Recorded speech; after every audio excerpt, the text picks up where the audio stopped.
Good evening, ma. Good evening, sir. Good evening. Sir, thanks for the Good. Charge of GST. Charge of GST. Chapter 3. Okay. Such what is charge? இந்த chapter நீ என்ன படிக்க போறனா section 9 ஃபுல்லாவே section 9 once நீ section 7 படிச்சு முடிச்சிட்டு வந்துட்ட என்ன செக்ஷன் 7 சப்ளை குவாலிஃபைட் எல்லாமே சப்ளை அது ரெடி பண்ணோம் செக்ஷன் 7ல சப்ளைனா என்ன சப்ளை எப்போ வரும் வராதா சப்ளைவா இல்லையா சப்ளை ஆஃப் சர்வீஸா சப்ளை ஆஃப் குட்ஸா நெகட்டிவ் லிஸ்ட்ல கவர் ஆயிருக்கா எல்லா சாப்டரும் பிரச்சனையை முடிச்சிட்டு வந்துட்டேன் once it is treated as supply அந்த சப்ளையை எப்படி டாக்ஸ் பண்றதா சார்ஜ் அதுல இருக்கான பேசிக்ஸ் என்ன செக்ஷன்ல கொடுத்திருக்கான் section 9 how to charge GST on a particular supply இதுதான் இந்த செக்ஷன் 9 ஏனா ஒரு சப்ளை குவாலிஃபை ஆயிடுச்சுனா அதுக்கு என்ன சார்ஜ் பண்ணி ஆகணும் GST எப்படி சார் சார்ஜ் பண்றது நல்லா கவனி இதுல ஒரு 9ல ஒரு 5 சப்செக்ஷன்ஸ் இருக்கு 9 1 2 3 4 5 first section 9 subsection 1 subsection 1 on supply of goods or services or both CGST and the SGST or IGST will be levied. In case of intra-state supply, CGST and the SGST will be levied. Central tax and state tax will be levied. In case of interstate supply, IGST will be levied. Okay, when suppliers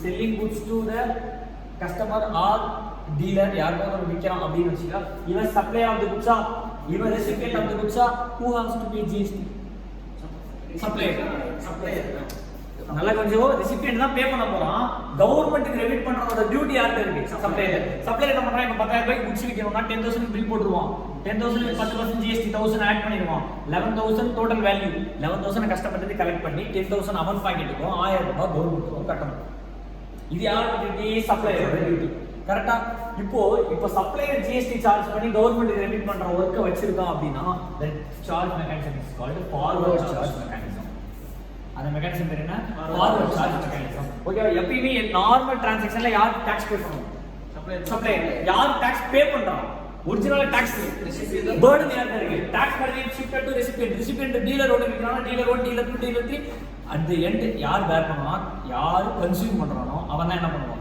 பேர் பண்ணுவான் யாரே அந்த மொத்த tax அந்த GST element யார் பேர் பண்ணுவாங்க கடைசியா who consume the goods or services யார் கன்சியூம் பண்றானோ அவன் இப்போ இவன் என்ன பண்ணுவான் ரெசிபியன்ட் வாங்கி டீலர் 2 க்கு விற்க போறான் டீலர் 2 வாங்கி டீலர் 3 க்கு தான் யாருக்கு போகும் கஸ்டமர் போகும் ஆப்வியஸா இந்த காஸ்ட் ஏற இந்த 10000 குச்சி இவன் கைக்கு போகும்போது 20000 போகும் 20000 க்கு GST 2000 பே பண்ணுவான் கரெக்ட்டா அப்படிதானே போகும் அப்ப 22000 இவன் பே பண்ணும்போது அந்த மொத்த அமௌண்ட் யார் பர்டன் யாருக்கு கையில பர்டன் வருதுன்னா who consume தான் அப்ப இவன்லாம் இன்டர்மீடியேட் ஒரு இவன் 10000 1000 rupees 11000 இவன் கையில வந்து 50000 15000 பே பண்ணா அப்ப 1200 GST அப்ப இவன் விக்கும்போது 13200 வாங்குவான் இப்போ இவன் எவ்வளவு கவர்மெண்ட் பே பண்ணனும் 1200 மைனஸ் ஐடிசி எவ்வளவு இருக்கும் 1000 எவ்வளவு பே பண்ணுவான் 200 பே பண்ணுவான் இவன் என்ன பண்றான் 50000 பில் போடுறான் 15000 மைனஸ் பிளஸ் 1000 மைனஸ் 16000 பேரா அப்ப 1500 இவன் பே பண்ணனும் மைனஸ் ஆல்ரெடி பெய்டு 1200 அப்ப இவன் எவ்வளவு பே பண்ணுவான் 300 இது மாதிரி ஒருத்தரும்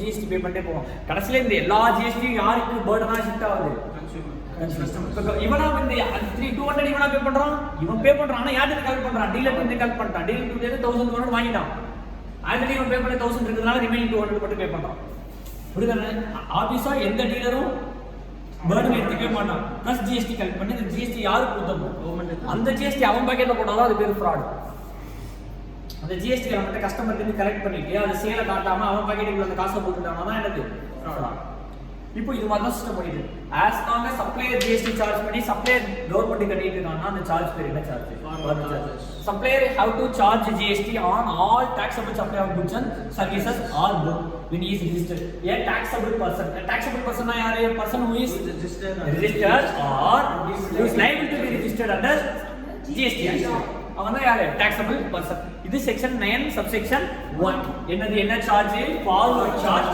மெக்கானிசம் நார்மலா ஃபார்வர்ட் சார்ஜ் இருக்குமா இல்ல வேற ஏதாவது சார்ஜ் இருக்குமா forward charge supplier has to pay GST normal situation ஓகேவா 9 subsection 1 forward charge mechanism 9 subsection 2 till further notification till the date of notification till the further notification by GST council following goods will not be levied to GST. Or GST will not be levied to following goods. என்னென்ன? Petroleum crude, high speed diesel oil, ஓகேவா?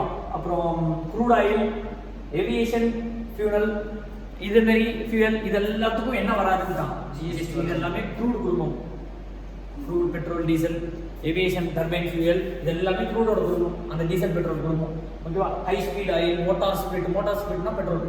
இது எல்லாத்துக்கும் என்ன வராதுன்னு தான் GST till further notification by the GST comes. Other section 9 subsection 2. 9 subsection 3 reverse charge mechanism. RCM reverse charge mechanism on notified goods and services. Reverse charge mechanism on notified goods and services. Goods நிறைய இருக்கு. Goods நிறைய இருக்கு. Services 13 இருக்கு. Service element மட்டும் நீ மனப்பாடம் பண்ணா போதும். குட்ஸ் எலமெண்ட் நீ என்ன பண்ண தேவையில்ல, மனப்பாடம் பண்ண தேவையில்ல. குட்ஸ்க்கு பார்த்தீங்கன்னா கேஷ்யூ நட்ஸ், பீடி, அது மாதிரி சின்ன சின்ன விஷயம்லாம் சொல்லியிருக்கேன். அந்த மாதிரி எக்ஸாம்பிள்ஸ் நிறையா இருக்குது. அதனால நீ எல்லாத்தையுமே மனப்பாடம் பண்ண தேவையில்ல. குட்ஸை பொறுத்த வரைக்கும் அந்த எக்ஸாம் பாயிண்ட் ஆஃப் என்ன மனப்பாடம் பண்ணிங்கன்னா சர்வீஸ் மனப்பாடம் பண்ணணும்.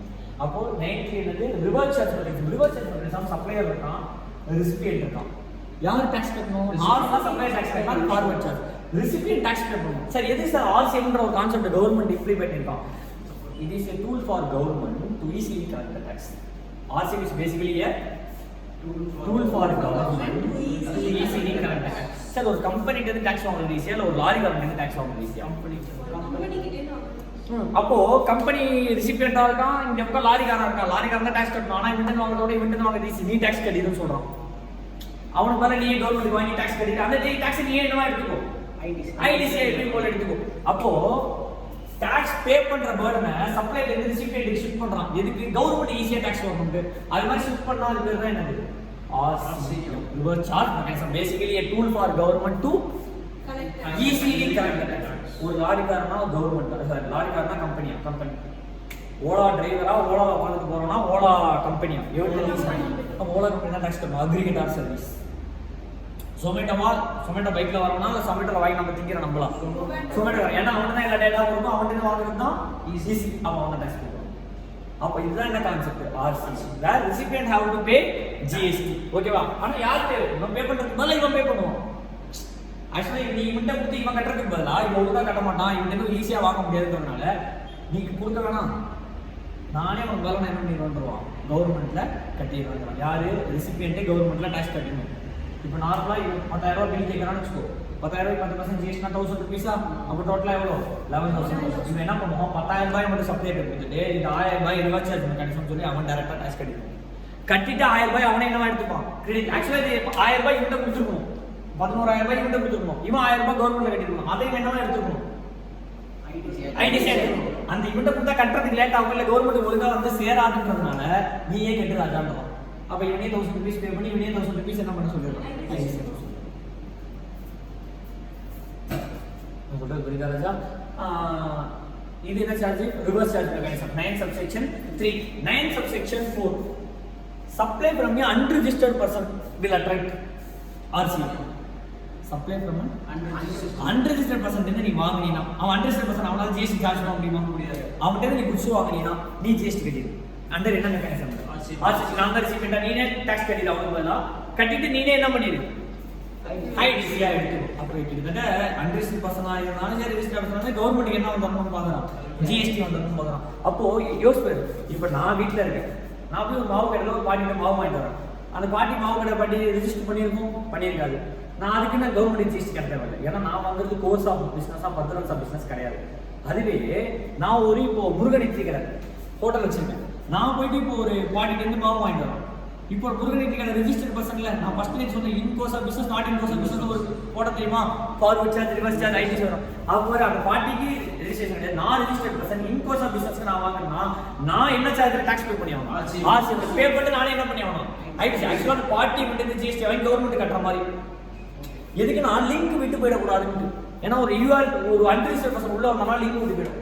இப்போ ரெஜிஸ்டர்ட் பர்சன் 1லேருந்து ரெஜிஸ்டர்ட் பர்சன் 2க்கு போகுது, R2லேருந்து R3க்கு போகுது, R3லேருந்து URPக்கு போகுது, URPலேருந்து R4க்கு போகுதுன்னு வச்சுக்கோங்க, லிங்க் மிஸ் ஆகிடும். ஏன் லிங்க் மிஸ் ஆகுது? இவன் இவனுக்கு விற்கும் போது ஜிஎஸ்டி பே பண்ணிடுவானா? இவன் பே பண்ணிடுவான். இவன் இவனுக்கு விற்கும் போது ஜிஎஸ்டி பே பண்ணுவானா? அப்போ 90 லிங்க் விட்டு போயிடலாம். அப்போ என்ன சொல்லிடுறான்? இவன் இவன்ட்டு வாங்கு, இவனுக்கு மேல நீ ஜிஎஸ்டி பே பண்ணிடு. அதே நீ என்ன எடுத்துக்கோ, ஐடிசி எடுத்துக்கோ. இப்போ என்ன ஆயிடுது, இவன்ட்ட இருந்து இது டைரக்டா வந்த மாதிரி ஆயிடுது. அப்ப நடுவில் ஒரு அன்ரிசர்வ். இப்போ அந்த பாட்டி எங்க போயிட்டு மாவு வேணும், அரிசி வாங்கிப்பாங்களா, மல்லிகடலை வாங்கிப்பாங்களா, மல்லிகடலை கன்ஃபார்ம் ஜிஎஸ்டி போட்டு தானே கொடுத்துருப்பான். அப்போ பாட்டிக்கு வரும்போது ஜிஎஸ்டி போட்டு வருது. ஆனா பாட்டி விற்கிறது என்ன வரல, ஜிஎஸ்டி. அப்போ முருகன் இட்லி கடைக்கு மாவு வரும்போது நடுவில் ஒரு சிக்னல் கட் ஆகிடுது. அப்போ இது கனெக்ட் பண்ணல ஜிஎஸ்டி சர்க்கிள் திருப்பி கொண்டு வரணும். அதனால என்ன சொல்றான், அன்ரிசர்வ் பர்சன்டேஜ் நீ வாங்கினாலும் ஜிஎஸ்டி பே பண்ணி. அவன் எப்படி நீ போய் ஜிஎஸ்டி பண்ணி நீ வாங்கினது அன்ரிஜிஸ்டர். அப்ப நீ ரிஜிஸ்டரா? ஆமா சார் நான் ரிஜிஸ்டர். இப்போ யூஆர்பி இன்னொரு யூஆர்பி போட பிரச்சனையே கிடையாது. யூஆர்பி வந்து ஒரு ரிஜிஸ்டர்ட் பர்சன் போகுது. அந்த ரிஜிஸ்டர்ட் பர்சன் போகுது தெரியுமா, நீ ரிஜிஸ்டர் தானே, அவன் யாரு அன்ரிஜிஸ்டர்ட். அப்ப நீ தான் டாக்ஸ் கட்டணும். உன் கோர்ஸ் ஆஃப் பிசினஸ் தானே, அவன் பிசினஸ் பர்பஸ்க்கு தான் வாங்கியிருக்கேன். அப்ப நீ ஜிஎஸ்டி கட்டிடு. அதே நீ என்ன எடுத்துக்கோ, ஐடிசியா எடுத்துக்கோ. அதான் என்னது 9 subsection 4 supply from an unregistered person. 9 subsection 5 9 subsection 5 what is 9 subsection 5? இப்போ லேட்டஸ்டா இன்ட்ரோ듀ஸ் ஆன செக்ஷன் என்ன சொல்றேன், இந்த இ-காமர்ஸ் ஆபரேட்டர் கதை இருக்கு தெரியுமா? இ-காமர்ஸ் ஆபரேட்டர்னா யாரு?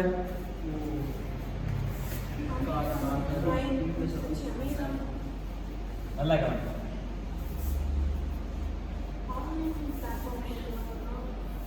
உனக்கு எப்படி ஓஎல் ரூம் புக் பண்ணணும் சொல்லி தரேன். கவனி 9 subsection 5 ஓஎல் ரூம் புக்கிங் தான் கரெக்டாக இருக்கும். ஓஎல் ரூம் புக் பண்ணிருக்கியா? லாவணி நீ புக் பண்ணிருக்கியாமா? வாய்ப்பு இல்லை, போயிருந்தாலும் போயிருப்பேன். கவனி கவனி ஓயோ பெஸ்ட் எக்ஸாம்பிள் எடுத்துக்கலாம். நல்ல ஒரு பக்காவாக இருக்கும். நிறைய நாள் பிடிக்கும். ஓயோன்ற பேரே ஒரு சின்ன இருக்கு.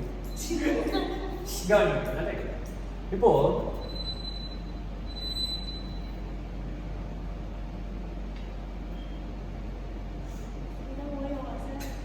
ஹோட்டல் சரியா, OYO company, OYO company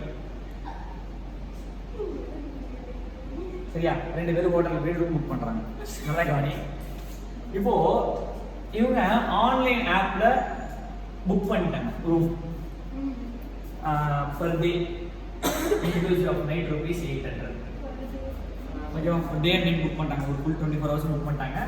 OYO book பண்ணிட்டாங்க, ஆப்ல புக் பண்ணிட்டாங்க. எவ்வளோ? 800. யாருக்கு பேமெண்ட் பண்ணியிருப்பாங்க? ஓயோக்கு பேமெண்ட் போயிடுச்சு. இவன் யாரோ ரூமுக்கு போயிட்டான். கரெக்டா?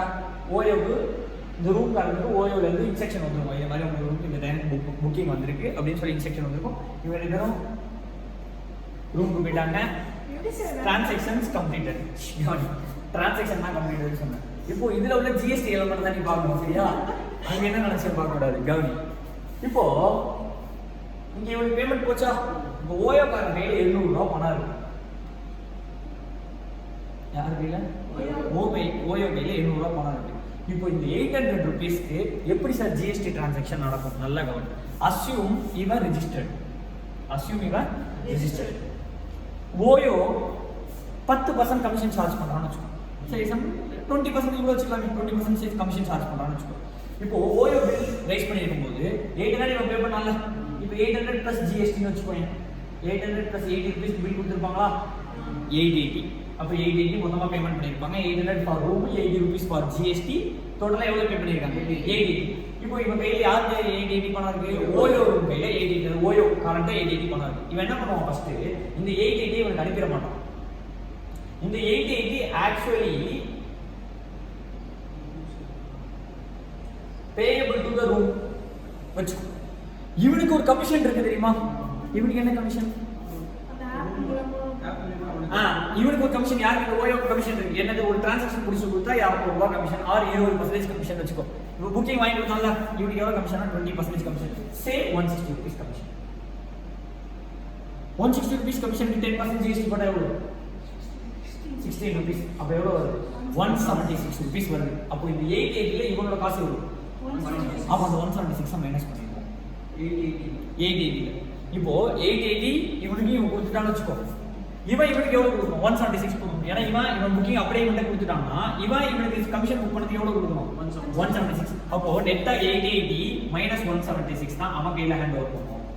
எவ்வளவு வருது பாரு? 704 ஹேண்டில் பண்றான்னு வச்சுக்கோ. இப்போ இந்த ஹோட்டல்காரன் ஜிஎஸ்டி பே பண்றான்ல, எவ்வளவு தெரியுமா பே பண்ணுவான்? இவனுக்கு ஜிஎஸ்டி இந்த 880ல ஒரு 80யா? அவனுக்கு அவுட்புட் என்ன இவன்கிட்ட வாங்கினா 80. அதுல எவ்வளவு அவுட்புட் டாக்ஸ் இருக்கு 80 rupees. பிளஸ் இந்த அவுட்புட் டாக்ஸ்க்கு ஒரு இன்புட் சர்வீஸ் யூஸ் பண்ணிருக்கான்.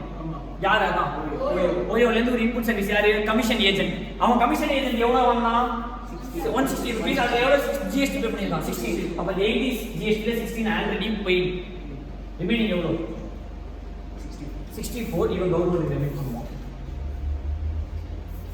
ஓயோ என்ன பண்ணா 88 வாங்கினா அவனுக்கு எவ்வளவு கமிஷன் 160 plus 16 கமிஷன் ஜிஎஸ்டி சேர்த்து 176 எடுத்துப்பான்.